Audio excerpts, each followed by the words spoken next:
attorney. I haven't asked for an attorney. I don't need none of that. I'm innocent. I'm willing to talk to whoever. I am not for you, I am not against you. I am not for her family or against her family. Right now, my job is to work for Crystal. Plain and simple. It's just that simple. If that means that I have to interrogate you, then that's what I have to do. My job is not to make you happy. My job is to find Crystal. This is Brooks Houck, and for nearly 10 years, he thought he got away with it. On July 3rd, 2015, in Bardstown, Kentucky, Crystal Rogers, 35 years old and a mother of 5, disappeared from Bardstown, Kentucky. The last person to see her alive was her boyfriend, Brooks Houck. 2 days later, her car was found abandoned on the Bluegrass Parkway. Flat tire, phone inside, purse inside, keys inside. Crystal was not. I can't even go out on the side of the road without looking like a murderer or something like that. Brooks came in and cooperated, brought handwritten notes, timelines, phone numbers. He sat through interrogation after interrogation with a smile and a story, and then walked out, went home, went back to his life. For almost 10 years, no arrest, no charges, no justice. Brooks Houck lived freely in the same town where Crystal's 5 children grew up without their mother. And every year that passed, it looked more and more like he was going to get away with it. Then Crystal's father, a man who refused to stop looking for answers, was shot and killed by an unknown gunman while hunting with his grandson, 1 year after his daughter disappeared. That murder has never been officially solved. The case went cold. Years passed. Brooks Houck kept walking free, but prosecutors never stopped building. The FBI came in. Witnesses came forward, and in 2023, nearly 8 years after Crystal vanished, he was finally arrested. Crystal's body has never been found to this day. In the end of the video, you will find out his sentence. Watch this interrogation carefully. Watch a man who brought his own notes and his own timeline sit across from a detective and perform innocence for 2 hours. Watch him describe the farm, Did you burn anything Friday night when you were out there? Yeah, yes, it's not uncomfortable. I don't want the stuff piling up to the moon. I always light a fire. There was a little pile, probably... septic system, the fire he lit that night.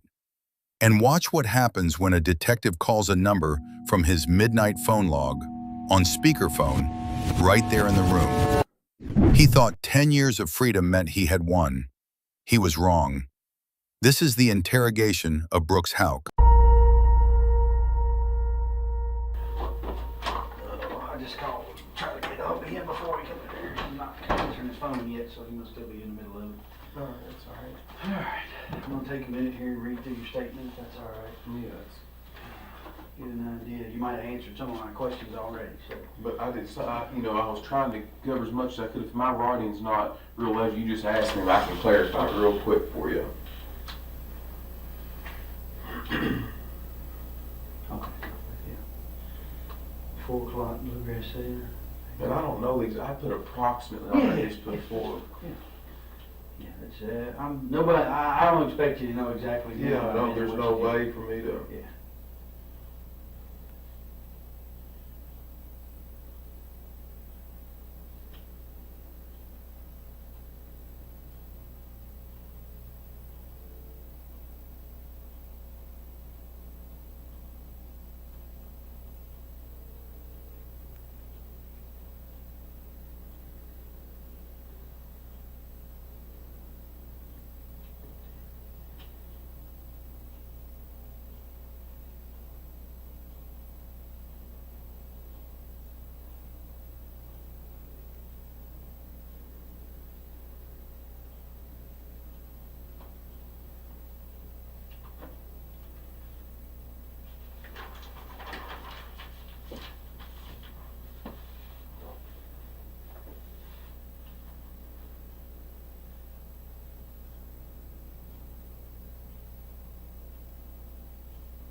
Yeah, that was one of the things that I was confused about, because Kylie had said that that she was gone before.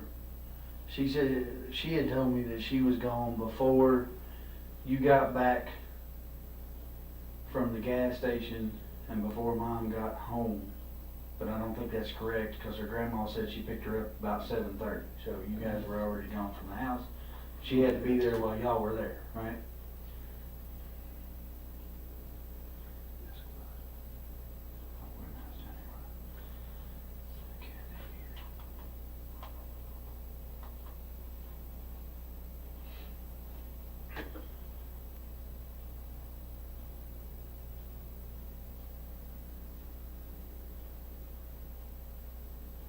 Is this Friday?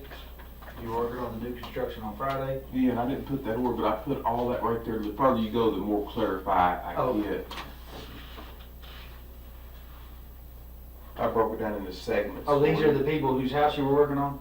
Yeah, all these right here are people that I'm overseeing, that I'm speaking or talking to. We'll just look at my phone to get my exact time. You know, I got my phone in there, and that way you can build a timeline of all this stuff that I do this every day. So me looking back, I had to know what time it is. And Right. There's no way for me to remember that. I mean, you'll see the more that you get to looking through there, you'll see how much I've got in my head to try to keep up with. All these are guys that are working for me that help me, every one of them. Okay. And then these right here, I skipped a line to break that and put locations, and then I did it in subdivision, so y'all know where my vehicle, y'all know where I'm at, my phone and everything. Those are the numerical address, the street address, and this is the type of work that I've got going on past that hyphen mark. Those are the type of work I've got going on at each construction site. Every one of them's a separate job. And then this right here is for the whole subdivision, keep the Woodlawn Springs homeowner subdivision, the president and all the members, the committee and stuff, I want to keep the subdivision looking nice, trash and debris and all that kind of stuff, the metal grates in the road, the curb and gutter and all that. And this is just kind of like a daily thing. I've got to go through this every day to keep everybody rolling and everybody happy. And this switches subdivisions. You see I put Copper Fields up here, and then these are the number of houses I got going out there. And I've got different subs in different spots.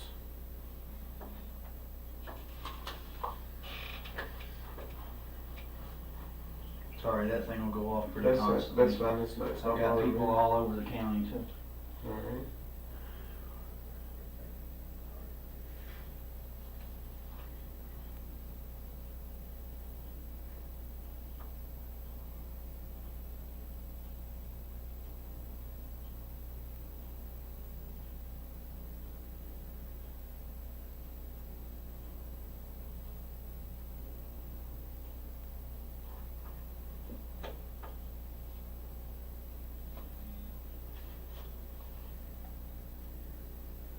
That was him. He's on his way back with your phone. All right.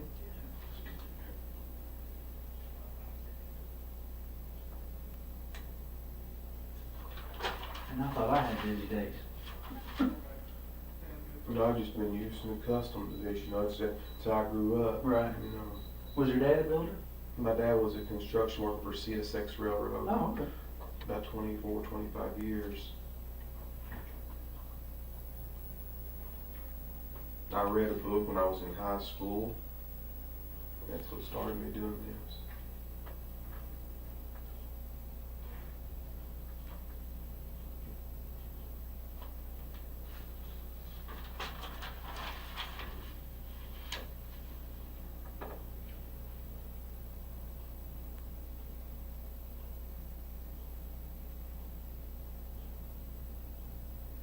Do you know what those abbreviations are? Like Kentucky, Lincoln National, Wilson Muir, Town and Country, Springfield State Bank. Springfield. You want me to write that out for you? No, that's all right. That was the only one I didn't recognize. All right.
Nobody else will write on that though, correct? No, and I'm gonna make you a copy to show I you. want to be sure that Yeah. nobody else, messes with none of my stuff. Right.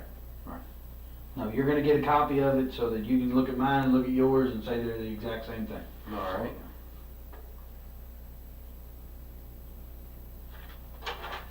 In fact, I'll do that right now. Better do it, take 4 pages at a time, running it up there. Need to recycle tablets ain't the best.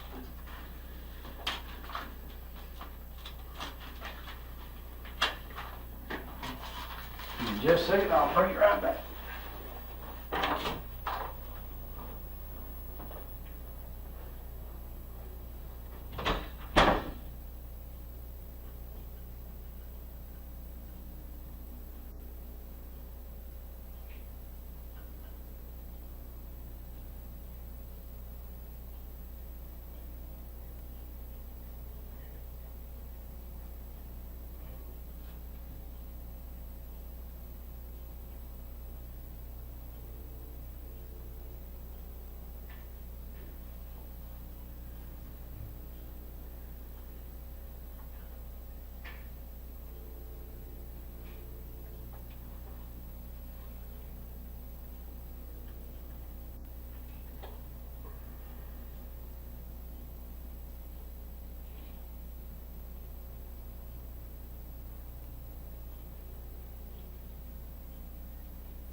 Take a minute, go through those page by page and compare them just to make sure that everything's good to go on them.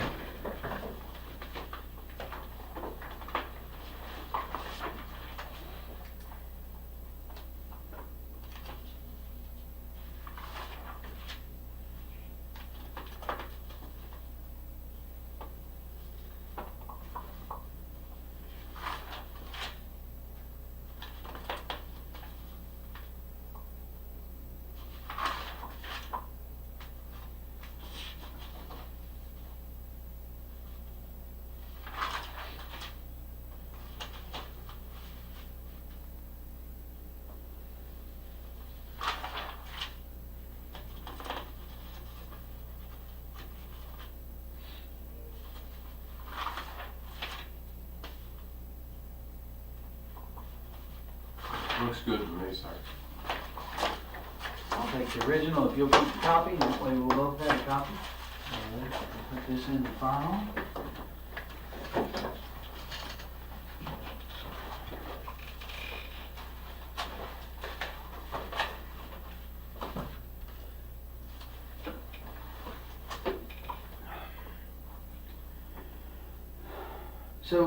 So we're obviously we're hearing tons and tons of rumors, right? All right. And I know Bardstown is the rumor mill of the world, but in a case like this, should it turn into a homicide investigation, any question that I didn't ask doesn't get asked. Does that make sense? Listen to how the detective frames that. He's not calling it a homicide. He's not accusing anyone. He's simply explaining, if I don't ask the question now, I can't ask it later. And Brooks Houck nods, says he understands, says ask whatever you want. This is a man who has thought very carefully about how cooperative people behave. He knows that innocent people answer questions, so he answers questions. He smiles. He brings notes. He volunteers information. Because the performance of innocence, if executed correctly, is indistinguishable from innocence itself. And Brooks Houck had been practicing this performance for weeks. I don't understand what you're saying, but Well, if I don't ask you, then somebody's gonna ask me why I didn't ask you later. You see what I'm saying? Sure. So when I ask you a question, it's not to be offensive, it's to get the question cleared up so that we can move on to another. I understand. Yeah, I'll help however I So, can. one of the rumors that we're hearing is that you all had gotten notice from the IRS that you were being investigated for tax evasion. Is that correct or incorrect? No, sir. Not that is- correct. And again, these are all rumors that people are calling in about. That's so- fine. And where you can get a legitimate source, you're also about verifying everything. Right across the street here, up here at Gilbert Brown Company CPAs does my taxes. He has for several years. If I need to sign a form to release all his documentation on me for that, you're all more than welcome to it. And that's the easiest way for me. These are That's just fine. rumors. Ask whatever you gotta ask. Spelling. Had you and Crystal ever talked about breaking up? I mean, obviously, we have fought just like any other Sure. any other couple, but in the last several years, I mean, it's came up, but we've always found ourselves together moving forward. So that it's mentioned, but it's never happened, and we've always found ourselves together moving forward. Okay. I know she didn't work out of the home currently, but had she worked out of the home recently? Had she had a job outside of taking care of the rental properties? Well, she took care of 2 young children, so she did some babysitting there at the house for some extra money. One little boy was about Eli's size, and other was, I don't know how old, but he was a little bit older. And I don't know how long, if it was 8 months or a year, but she had worked at the store up the road from our house for the, I don't want to say anything discriminatory, I don't want to say if they're not Americans, but they own. They're Indians. All right, yeah, I don't want to say nothing that's convenience store. Yeah, convenience store. She worked for some folks up there. I do not know that. I think it might be Sandy or Sandeep or something like that, but I don't know. She worked up there at that gas station for quite some time, but that's been quite some time ago. Was that before or after Eli was born? I think she started there before he was born, and she did work some there after he was born. She worked for a pretty good period of time there, but it's been quite some time back. Mm-hmm. Yeah, because he's 2.5. So did you think He's a little bit older than 2.5. Well, yeah. He'll be 3 in October. almost 3? Yeah. All right. So you think it was a year ago or better since you worked there?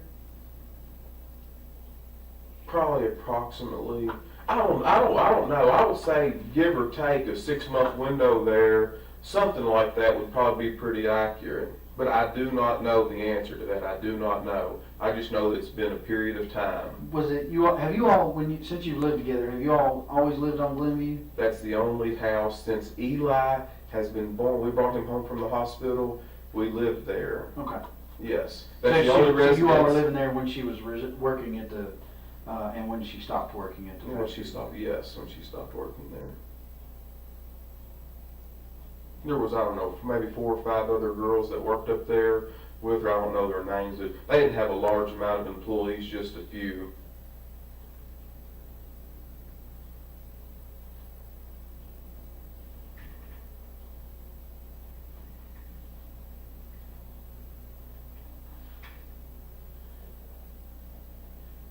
When you said you all had talk about splitting up, had that been more recently, or was that before Eli was born, or had that been?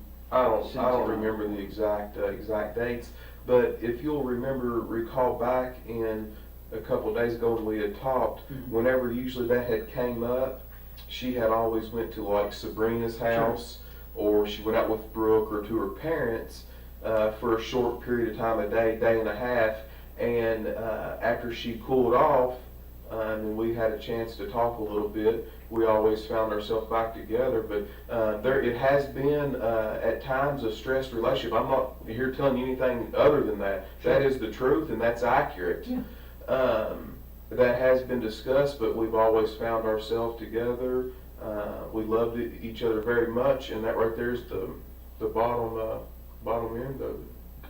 Well, the reason I ask is because there are some people that she's associated with that are telling us that she had made some tentative plans to leave, like looking at an apartment at that store above the apartment above the store. I'm just trying to figure out if that was something that was ancient history or if that was something that was more recent. Well, that's news to me. That's news to me. 4 words. No follow-up question.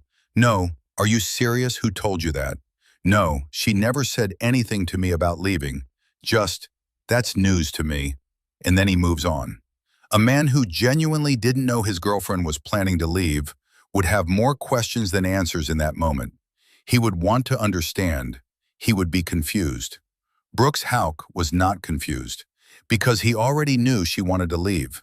That was exactly why she was gone. I don't know anything about that. So when you all, let's say the last time you all had discussed splitting up, she didn't discuss any specifics with you about moving to an apartment or anything like that?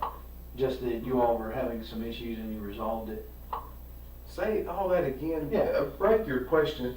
Break them down a The little last bit. time that you all had that type of a disagreement, okay? The last time that there was the possibility that you might split up, did she specifically talk to you about moving out somewhere?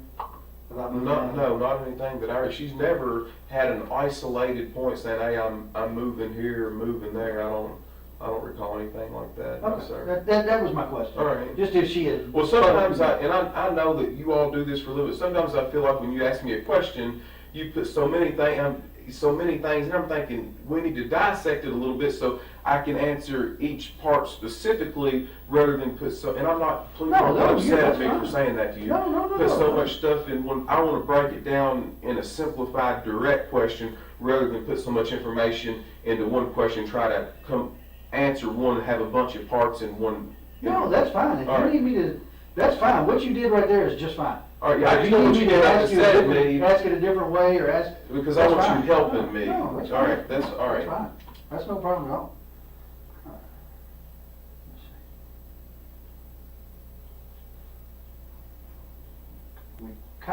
We kind of already established the Kylie thing, but just so I'm clear on it, All right. you got home at somewhere between 5 and 5:30, probably closer to 5, right? Yes, sir. And Kylie was there?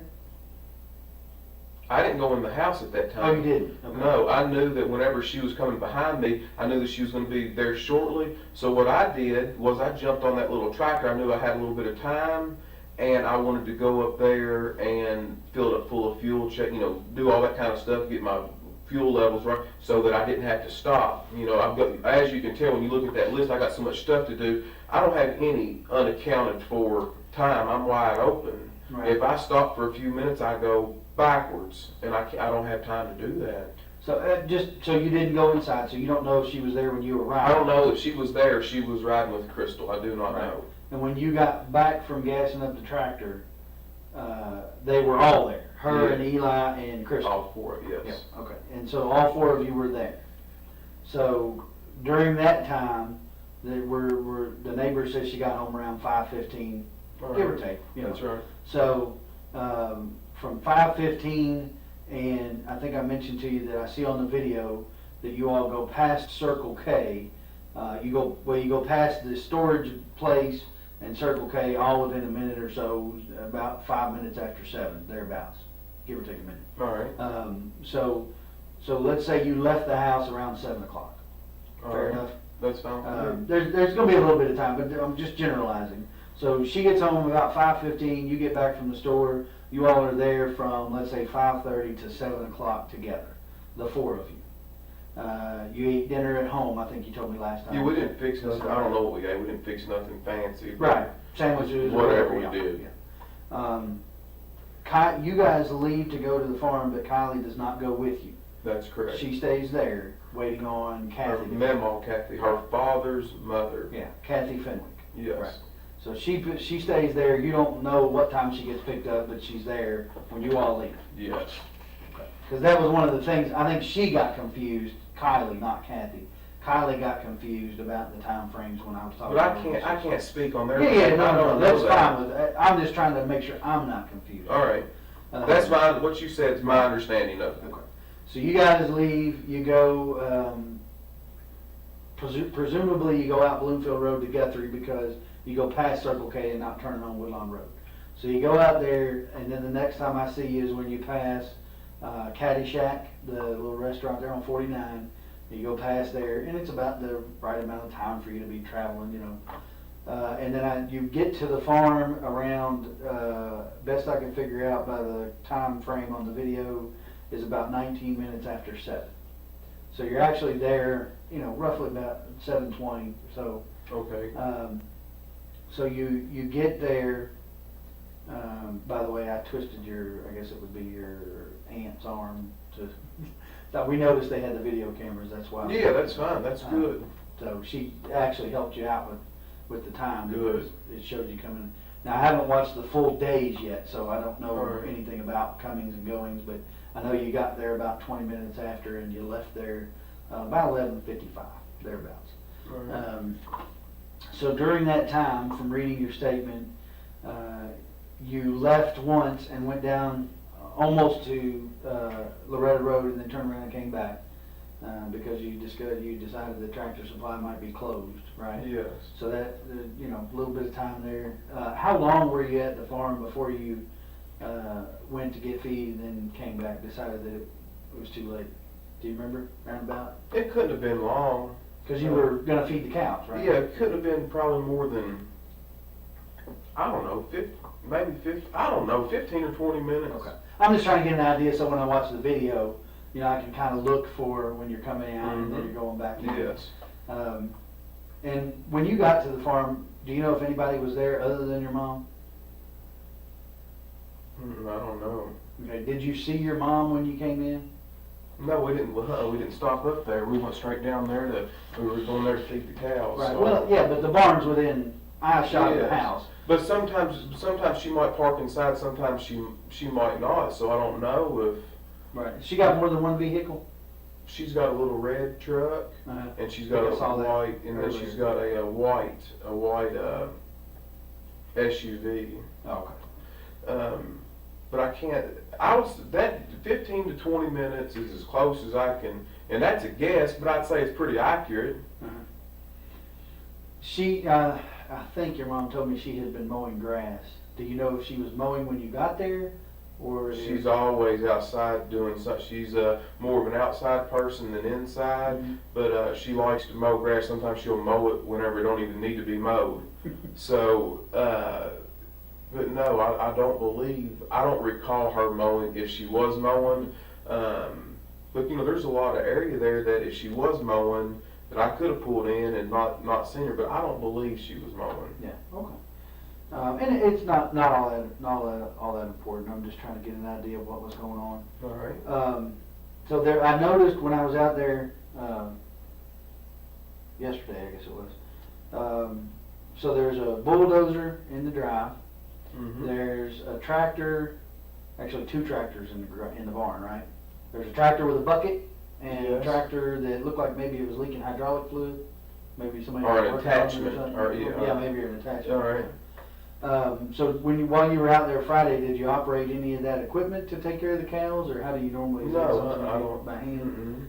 No, when you feed the cows, you just get the sweet feed and you holler for them, you shake a bucket, and because repetitious, they know to Sure. run, they know. I didn't know if you fed them hay. Now, or- if you're talking about in the wintertime, you have to have a tractor that can handle, we don't do square hay. I mean, in the wintertime, we're gonna have to handle a round bale. Right. And that's done by tractor. We're not gonna, you can roll one by hand, you got 4 or 5 guys, but I mean, we're not gonna do that. We're gonna take a tractor and. Right, but I'm talking about Friday, you didn't No, operate anything no. Friday. Okay. So you just fed them out of the bucket, the sweet Yes. feed. And, so. Now, Aaron probably, he's out there raking hay and stuff, he might very well have done that. I don't know if it was Friday, but he's been out there the past 2 weeks doing hay, and I don't drive the equipment because that's not what I do. Aaron takes care of all that, and he bales the hay, he cuts it, he does all the mechanical work out there, and. Now, who is Aaron? the person that does all the work out there. But I mean, is he related to you all, or is he a farmhand, or what is he? Yeah, he's the city mechanic right up here for the city of Bardstown, the bus garage. He does all the mechanics and does all the inspection reports for the city of Bardstown bus school system. Right, but how is he connected to your family? There's no blood relation. We graduated together in high school. You and he did? Yes. Okay, and And so then does he get the hay off of your farm, or?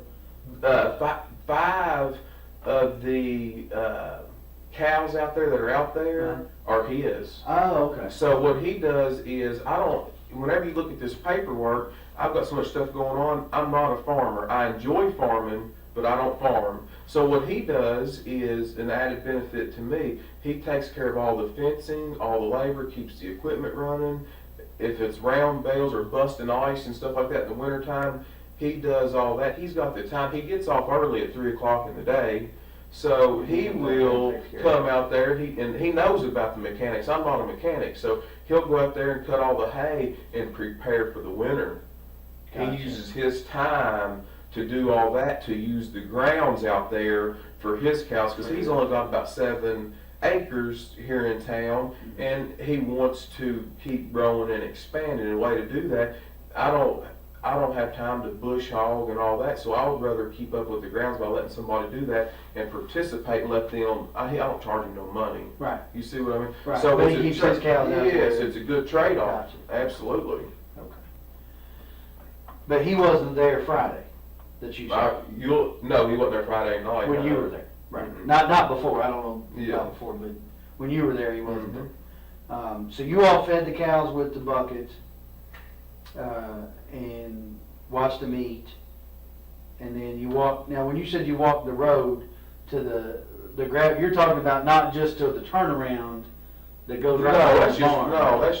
We walked to the back To where the Where old county road goes through. where I put yes, exactly. Okay. Where the road gets a little harder. I mean, you can still drive a car on it, but there's Right. a little bit of grass in the middle. But Right. we. And that's what when you get to if I'm cul-de-sac at the top of the hill. right, if you get to the turnaround here, Is this the house is right here in the barn out here? there, it goes Yeah, back right here is back where, there. yes, and it goes back there a far, and there's 3 big pens back through there. There's 3 separate fields where we rotate the pasture and stuff. Gotcha. Okay. Mm-hmm. And you said you walked from field 1.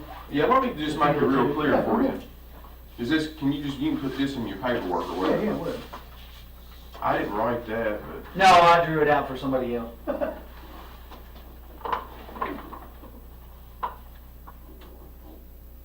is the barn. And then, of course, the fence does something like this. Right, kind of gives an angle off Mom's place. And then it goes all the way back. So somewhere right in here, this is a double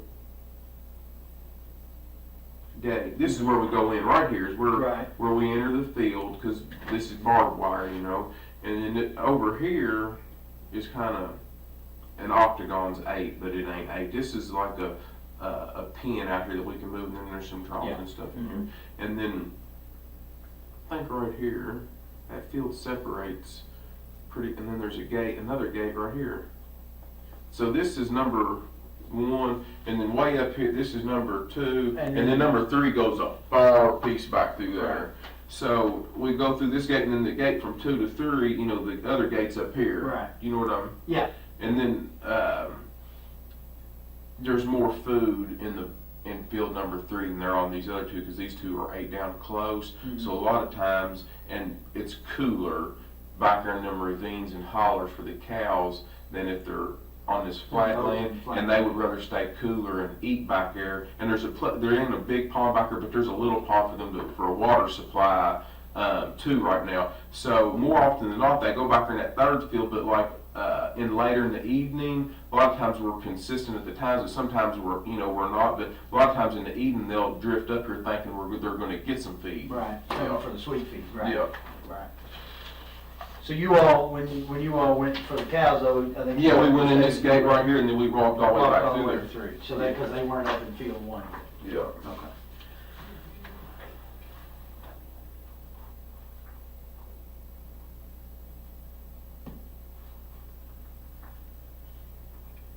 so, okay, so you fed the cows, what else did I read there?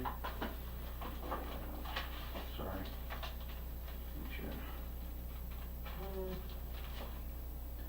I'm doing all kinds of crazy stuff over there.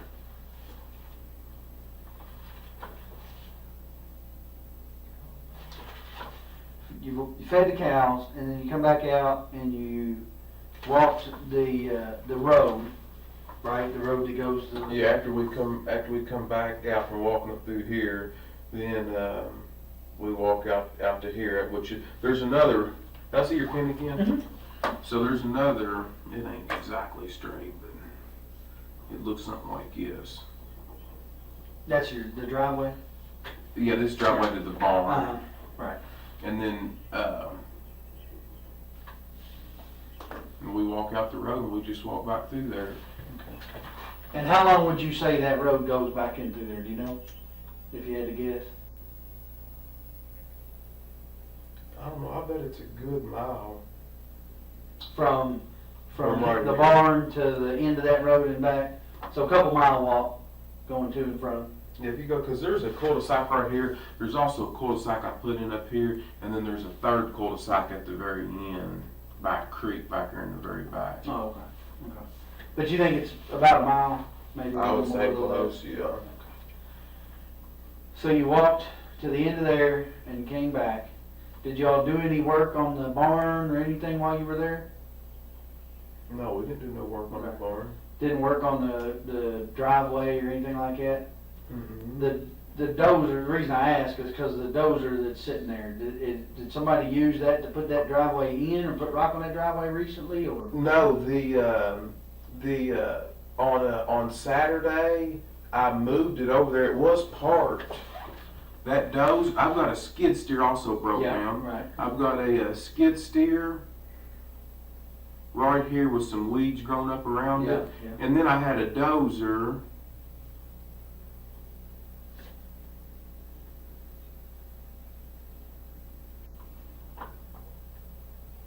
A dozer right here. Mhm. And I did, I backed it right across here.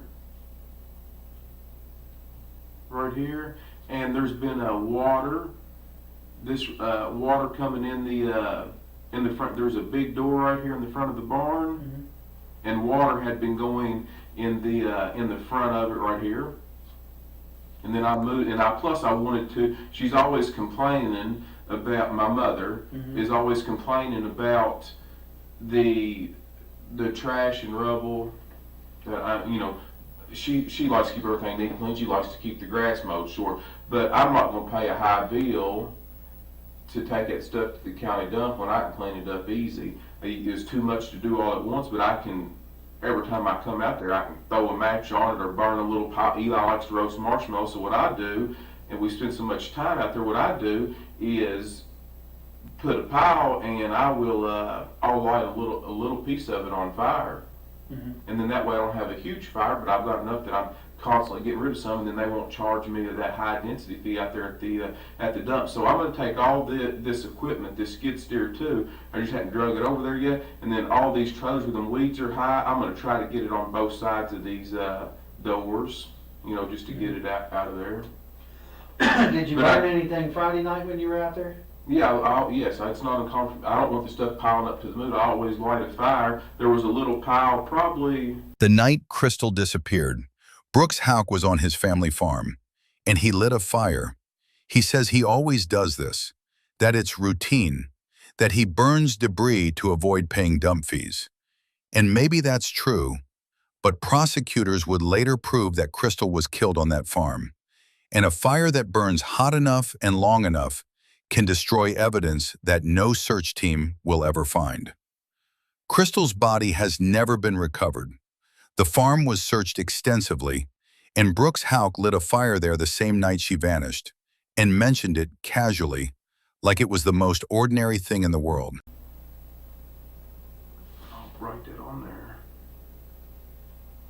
Right here with this little pile here. I think y'all may have covered it up. Y'all got out there. I think we did. Slung stuff everywhere, but Yeah, I apologize. It don't matter. Well, the dog, that lady's dog she said acted like there was something under there. Oh, that's So fine. we did That's dig to the bottom fine. of it. So I had a water problem right there, and I'm in the process of getting that right there fixed. We dug out right there in front of that door to try to let a vein of water come out because it's too low. The slab is.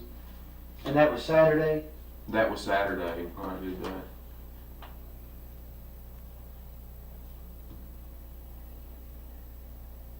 Do you remember what time Saturday you got out there? Mm-hmm.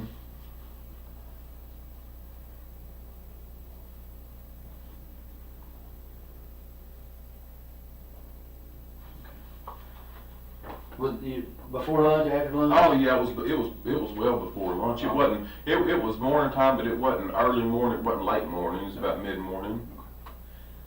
So, you had a little fire. When was that? After you took your walk or before you took your walk? I lit it. I don't know if I lit it right before we took off walking. I know we fed the cows first because I want to do that as quickly while we had still plenty of daylight. I don't know if I lit the fire before we walked back here or right when I got back. I could have done it either one. I don't remember. Mm-hmm. So you lit the fire. I'm assuming then you probably don't leave until the fire burns out.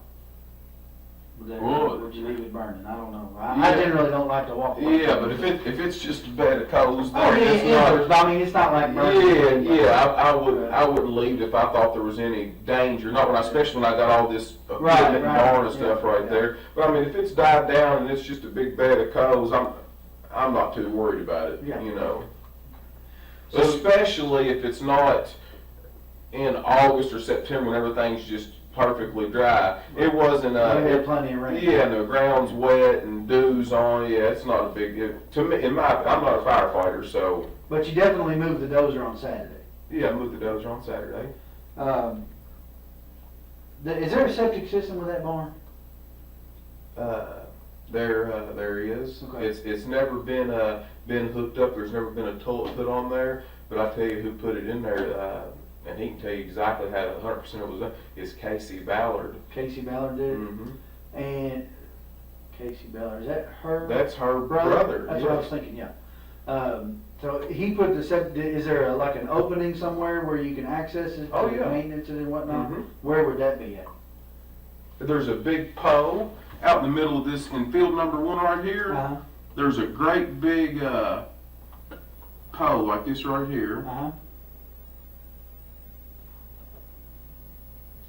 that marks the end of it. It's got one big lateral, big pipe on it, and it's marked out there so somebody don't crush it with a tractor. So the opening for the top of the septic tank? No, is no, in the field? top, You're talking about the lateral line? Yeah, that just daylights out. Right. There's a big underneath that, right where this fence is right there. Uh-huh. Nobody asked him about the septic system. The detective asked about the barn, and Brooks Houck began describing the septic tank in precise detail. Where it was installed, how old it was, where the lateral line runs, where the access lid is, where the marker post is in the field so nobody crushes it with a tractor. Unprompted, completely voluntarily. Investigators searched that farm for years. They dug, they excavated, they used ground-penetrating radar. Crystal Rogers has never been found. And the man sitting in this room just described exactly where every underground structure on that property is located, without being asked. There's a big round lid right here. Okay. Next to fence for field 1, right? Mm-hmm.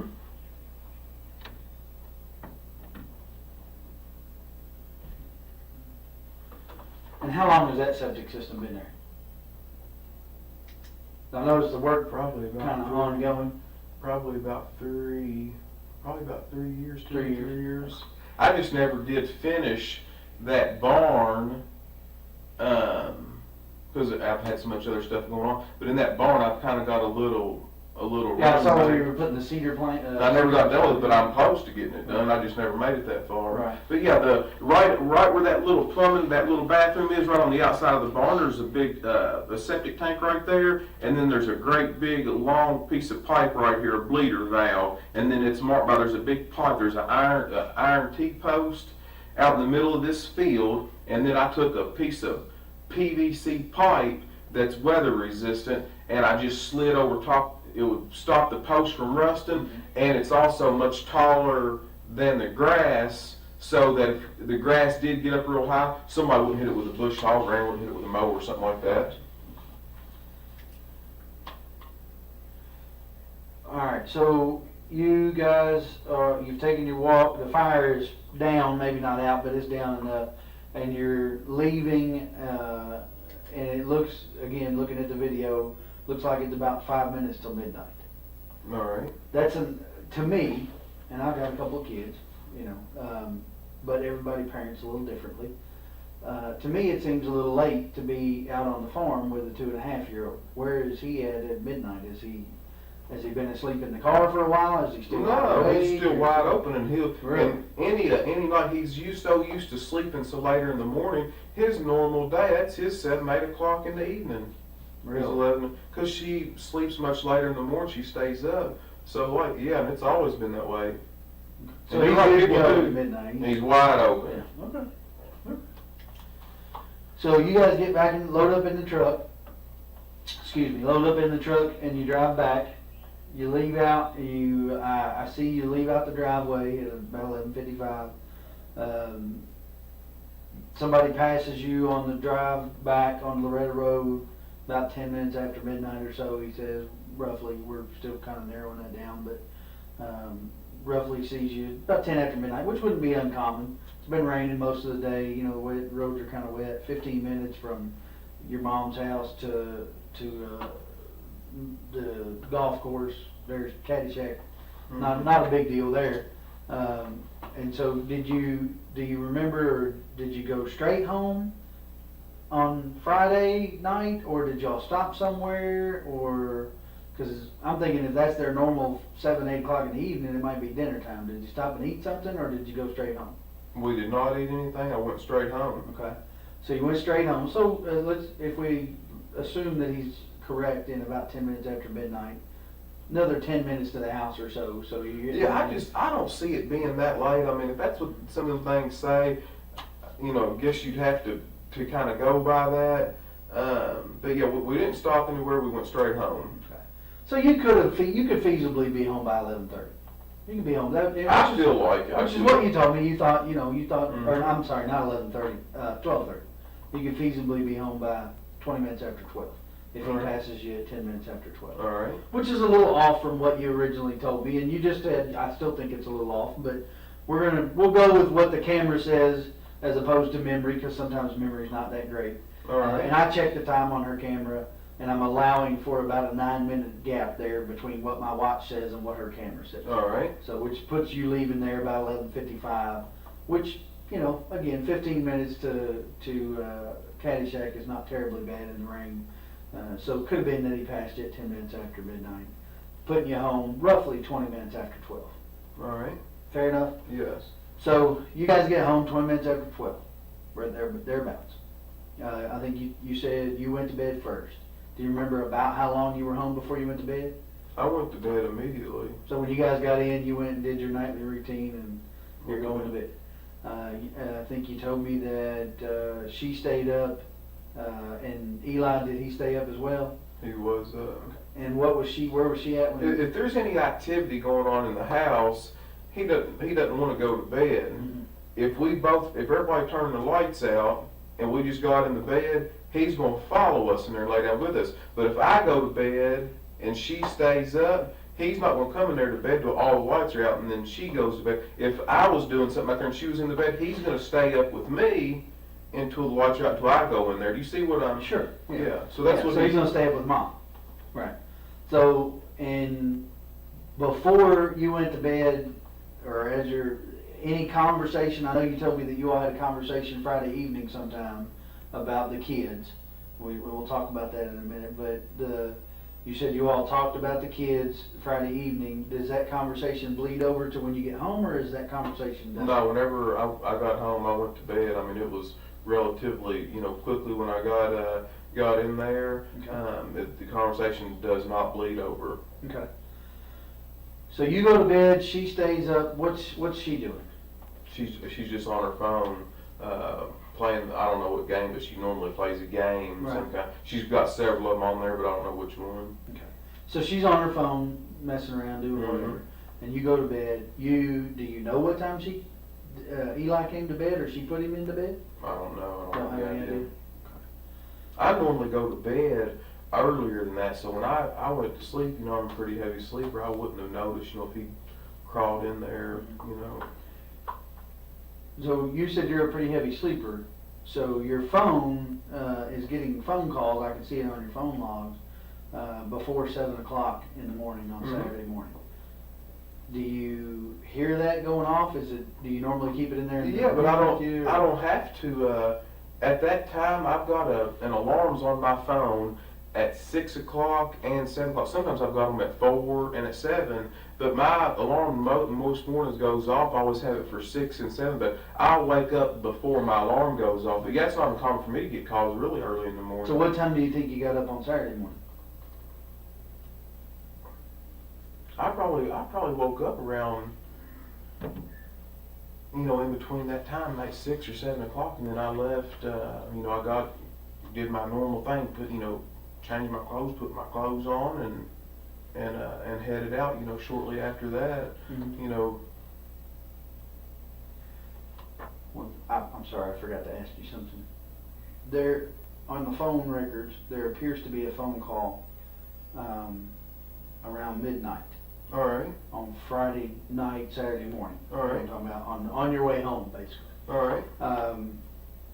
Do you know who that person was that called you around midnight? Do you Can't- remember no, taking can't- a phone call? Can you just call the number back? I don't. I mean, I could. I could. I What's mean, I the could phone look at your number? phone and Yeah, see look what's at in my there. phone, but I don't remember You that. don't remember getting a phone call on the way home? Mm-mm. Would it be unusual for you to get a phone call at midnight? I mean, it is for me, and I work for the sheriff's office. I get calls quite regularly. But Some of the people that do the tile for me, I wouldn't put it past them to call me at any time. They lay brick through the day, and then they're tile my houses at night. The Thomases I wrote on there, Derek and his brother Tyler Thomas, they'll call me at any time. And I've got even if it's just one day, I don't pay them people by the job. They got to get paid by the hour, and then when they get done with it, I pay them. right. That's just what we've agreed on. But yeah, those folks there call me any hour. It was a pretty short phone conversation. Is the only reason I asked. Mhm. Kind of unusual to get a 13-second phone conversation at midnight. It is for me. It may not be for you. But, All right. Uh, Well, just we'll- check we'll it look out. at- Yeah, we'll check look it at out in contacts detail. and That's stuff. right. So Saturday morning, you wake up sometime between 6 and 7. I think we decided that Danny Singleton, is that his name? Mm-hmm. A guy that works for you, was calling you and called you pretty frequently. You said sometimes you give him incentive to work on Saturdays, Yeah. and that may have been why he was calling you. So did you go do some work Saturday morning before you went to your mom's house? Before you went to the farm? Or what did you do Saturday morning?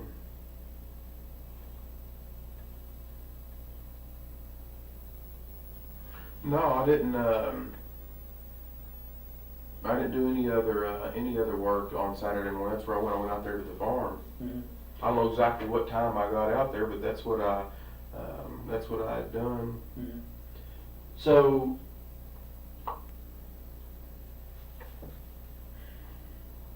you get up between 6 and 7, and where's Eli at when you wake up?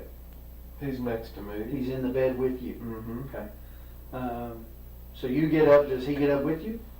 He's still asleep Still whenever I get up, but I go to the bathroom and all that kind of stuff, and he's still sleeping there on the bed. Mm-hmm. And so when you wake up, he's there, but Crystal's not. She's not. Okay. And so did you try to call her, or? Yes, I noticed that she wasn't there, and I didn't know exactly what to think. I don't know what time I called her. Yes, I called her that morning. I mean, did you call her before you left the house to go to the I don't farm, remember or- what time I called her. But do you remember where you were at? Were you at home or were you at the farm? Or you were on the way to the farm? I don't know, somewhere in between. I don't recall. I don't know. That's fair enough. So Before you go to the farm, you feed Eli breakfast?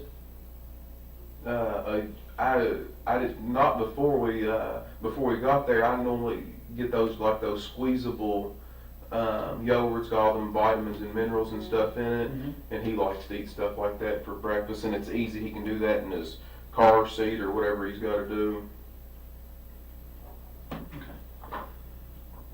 So you think he was eating on the way to the farm? I don't think he was. I know he was. Okay. Now, how much of the yogurt he ate, I don't know. I'm not worried about that. It's not a question of what he ate or how much he ate. I'm just trying to Well, establish he's a healthy boy. I can tell pattern you. of behavior Right. from that weekend, you know. And here's why, and I'll be honest with you, I have been all along, will continue to be. If I woke up on a Saturday morning and my wife wasn't with me in the bed, as is normal, which might not be normal for you, I don't know, but for me, it would be normal, particularly if my wife's a late sleeper, which mine is as well on Saturdays, for her to be there in the bed when I get up.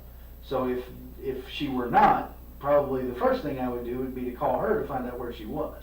But what you're not aware, what you're missing is a lot of times that her and Brooke, her sister, or Sabrina, a lot of these girls that they do all these, they go out and do stuff. Sometimes they do these, and this is going to be embarrassing for me to talk to you about, but I'm wanting to get everything cleared up as quickly as I can. They do these fantasy parties. All these girls get together. They talk about and do whatever. And it's not uncommon for them, when they go out and party, they stay out the better part of the night, if not the whole night. So, and of course, I always have the children, you know, during that. They don't take the kids to that. Matter of fact, I take care of some of their other children while they're the ones going. It's not uncommon because they know I don't get into all that stuff, and they know that I'm a man, don't get me wrong. Understand that, a white-blooded American male. And there's no sense, I'm not telling you anything different, but they do all these parties and order all this stuff. Well, who gets the kids? I'm good enough to get the kids for all this, and I'm a good enough person to do that. And then when everybody sees a little bit of distress, they're going to throw me under the bus. You know, they need to re-examine all these other actions, how, you know, and I can understand the family wanting to vent and stress. And it makes perfect sense to me, but these people know me better than what's going on. And before this is all over and done with, you all are too, but it bothers me because not only have I been a victim, my mind's not even where it should be, because I'm trying to protect Eli from this, and he's the most important person that I'm trying to protect. I don't care about them dragging my name through the mud right now, because I want to keep the main focus and emphasis on bringing her back safely and as quickly as possible. But it really bothers me what's being done in the method that everybody's pursuing and doing, because what's going to happen is I don't want their apology. I don't want nothing from them. But then after this is all said and done, they're going to sweep it under the rug, and then they're just going to forget about what they've done to me in the process. What I've got to be faced with now is, as good a mother as Crystal's been, now nobody's going to love you like a mother. Now Eli is in an atmosphere where I've got all the hope in the world, but now I'm a single parent, it appears to me, where she's been there 100% of the time for him, to raise and rear him, where I know that he didn't have to go to a daycare or a babysitter, and I know that his mother is going to take care of him. And now, where am I at without that love and support from her? Now I've got a little boy who's 2, who's going to grow up his life. If something's not done, where she's not brought back safely, now one of the very most important people in his life, he's got to grow up without. You see what I'm saying? And I'm in here answering a bunch of bullshit that I'm doing the best that I can possibly do with, but it's taken a lot of energy and effort away from the other efforts that could be out there trying to help and bring her back here safely. I can't even go out on the side of the road without looking like a murderer or something like that's wrong.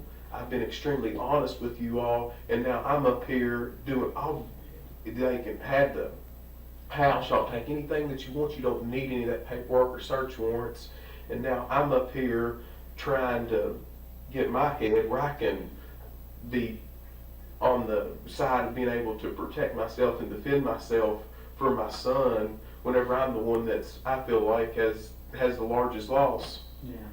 So do what you gotta do. I'll do whatever I can, but this is starting to get silly. I don't need an attorney. I haven't asked for an attorney. I don't need none of that. I'm innocent. I'm willing to talk to whoever.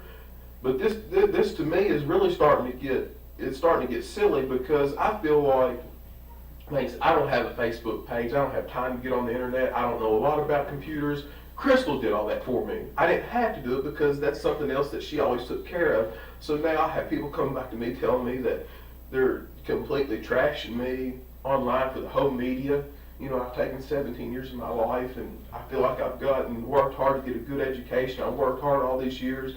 I've built a nice life for me and my family, and now my whole family's name is trashed for something that's completely not even tied to me. That's where I'm at right now. So I'm extremely upset. I'm hurt over it. I try to put on a tough shell and a bubble and move forward. It's extremely difficult to get up in the morning and push on and look at Eli and know that here I've got a million things going on that I have to get done. And then who's going to suffer? He is. And it's not right. I'm ready to hire an auctioneer to sell all this stuff so I can be there for him like Crystal. Crystal has been missing for 3 days. Brooks Houck still should believe she is alive. He should be saying, when she comes home, when we find her, when this is over. Instead, he says, like Crystal was. Past tense, not like Crystal is, not like Crystal will be when she gets back. Was. A man who doesn't know where his girlfriend is doesn't speak about her in the past tense 3 days after she disappears. Unless he already knows she is never coming back, because he is the reason she isn't.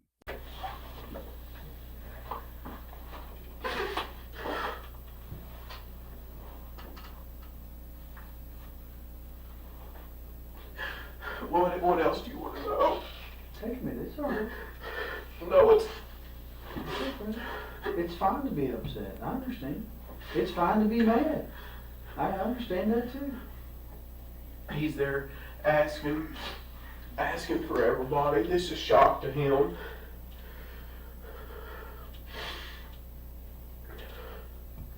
It's okay to be upset by it. I understand. It's okay to be upset at her family. They're Yeah, but their emotions are so shot right now, and I can understand it. And I don't, if that's how they want to be. But you're allowed to be emotional too. That's okay. fine. You're allowed What to they're be mad upset. about is the darn cell phone that I took away from Ashley because her mother told for me to take it away from her. That's what they're mad about. And it's just been a spiral since then in October.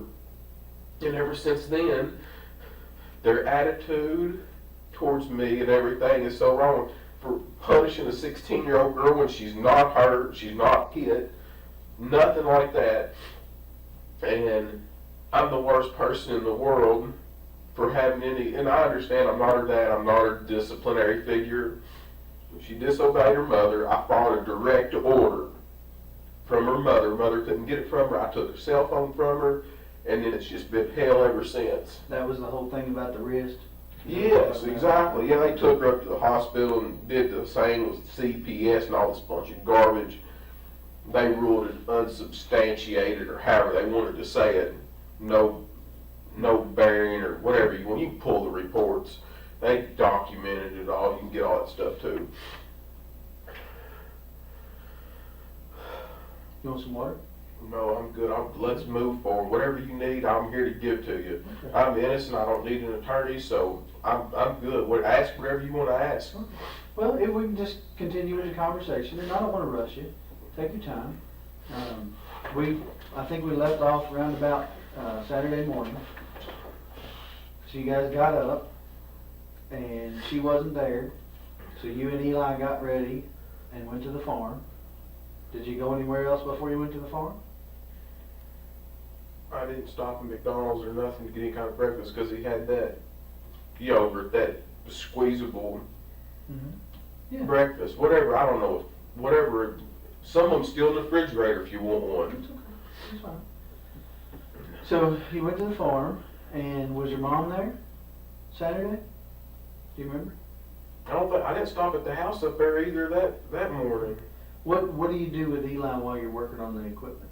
Do you have, is he in the I'm equipment with not. I'm you? usually not one that works on the equipment. Sometimes I might drive some of it, but yeah, if I get on that little tractor, he rides in my lap. No, but I'm saying you said you worked on the driveway, on the drive in front of the barn there, so. Yeah, but no, he's got 5 or 6 tricycles and big wheels and stuff like that. He plays on. And It don't take a lot. this isn't about your parenting skills, don't misunderstand. I understand. I'm Yeah, not- but I I'm not asked asking you about that, but you're working on the dozer. Is Eli in the dozer with you, or is he out playing in the yard? or- I'm not really working on the dozer. He's got 5 or 6 of them tricycles and big wheels things that are at the barn. And if he's not out there with the cows or something, he rides them little toys around. We got them down there in the barn. We got them out there in the driveway. It don't take a lot to entertain him. A lot of times Sure. he pedals or does whatever he does. Sure.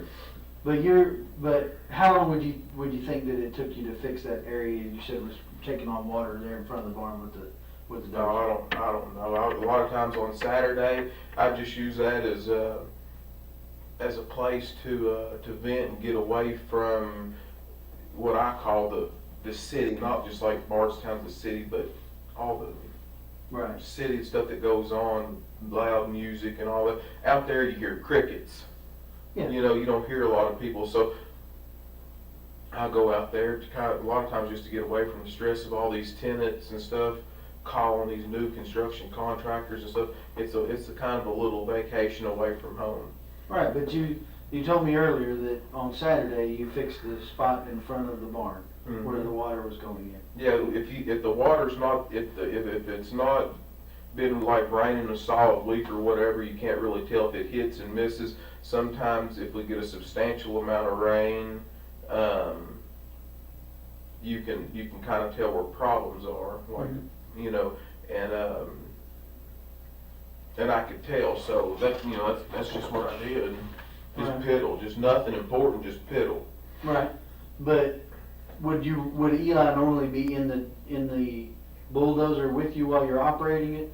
Was he in there with you while you were operating it? He's drove it, not that more there he wasn't. But yeah, I mean, he has been in, he's drove the bulldozer before. He's drove all the tractors out there before. Okay. So that morning, did you say mom was or wasn't home? You don't know? I don't remember. You don't know, okay. So you don't know that he was out riding on his tricycles or whatever. When you said in the driveway, you mean the driveway for the house or the driveway that you're Say working it on? again now? You said you were working on the driveway in front of the barn with the dozer, right? Yeah, from down there by And you said he was probably riding on tricycles or something. yeah, he would. I'm sure he was running on the concrete slab. It's easier for him to pedal on the slab than it is outside there, and I can see him better. My visibility's better if he's in there than out here. Right. So he was here by the barn and not over by the house in the driveway. No, he wasn't by the house. Gotcha. Okay. So you guys finish up whatever you're Maybe gonna do. later that day or something, he might have went over there. The chickens might have come down there. He might have done something with them. I don't know. But it's not uncommon for him to, the chickens out there, they can be fast, but they're not scared of people because he plays with them so much. But you can catch them pretty easy. I mean, he treats them like a cat. Mhm. So you guys, any idea how long you were out there? Saturday? It was a good, yeah, usually on Saturday I'm not in any kind of a rush because I try to take, I usually try to take it easy on Saturday. Okay. So did you eat lunch out there?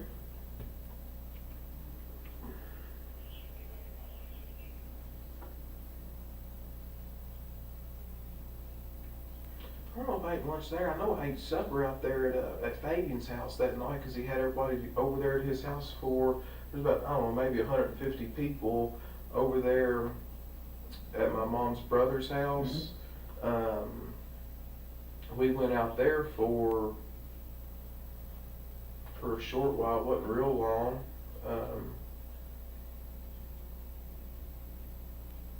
I know I ate there. Eli ate there. I don't know what we did for lunch. I can't remember. Okay. Did you go from the farm to Fabian's, or had you I left don't know if I took I may have went home and taken a shower from being out there on the farm. You know, I don't want to go there smelling like a bunch of cows. Sure. I may have went home. I'm not sure. I don't know. I may have went home and took a shower, and then came back. That's more than likely what I did, but I can't remember. Okay. So then you, sometime Saturday evening, you went over to Fabian's house. Do you remember around about what time that was? That would have been 4th of July. Yeah, that's when we were supposed to go to that.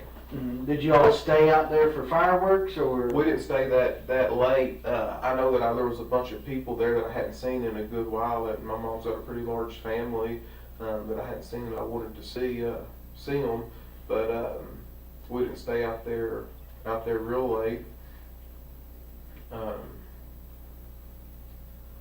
Do you any idea how many times you've called Crystal at this point? By the time you went from getting up Saturday morning until you were going to the family gathering at I know I Fabian's? called her back around maybe noon again the second time, and I don't know what the exact time I called her after that, but I know that sometimes in the past, if I've called her and blown her phone up, it made it worse. Mm-hmm. So sometimes I've just called periodically, and I found that she doesn't take as much offense to that. You know, if you're just disrespectful to them, especially if somebody's mad, it just makes it worse to Right. keep calling them. I wasn't even alarmed. I was for sure the girls were doing this to me on purpose. Brooke and Sabrina and them. So while you're at the family gathering at Fabian's house, anybody ask you where Crystal was? Mm-mm. She hadn't went out there to Fabian's house a whole lot. Some of them people knew her, some of them people out there wouldn't have known her, but right then I don't Not remember. really a big deal for them. No, and it's something that those people there we see once every, sometimes every few years. So a lot of them people really hadn't. Some of them have seen her, and a lot of them have not seen her. Mhm. You know, haven't met her. Sure. So like I So said, it was a substantial amount of people. you're out there. You said did you say you didn't stay for fireworks? No, we didn't stay that late. So you and Eli leave before dark, Mhm. because that's usually when people set off fireworks on 4th of July. And do you go home? You go to somebody else's house? And that was on Saturday. Yep, that was Saturday. Do you go to mom's? Where do you go after you leave there?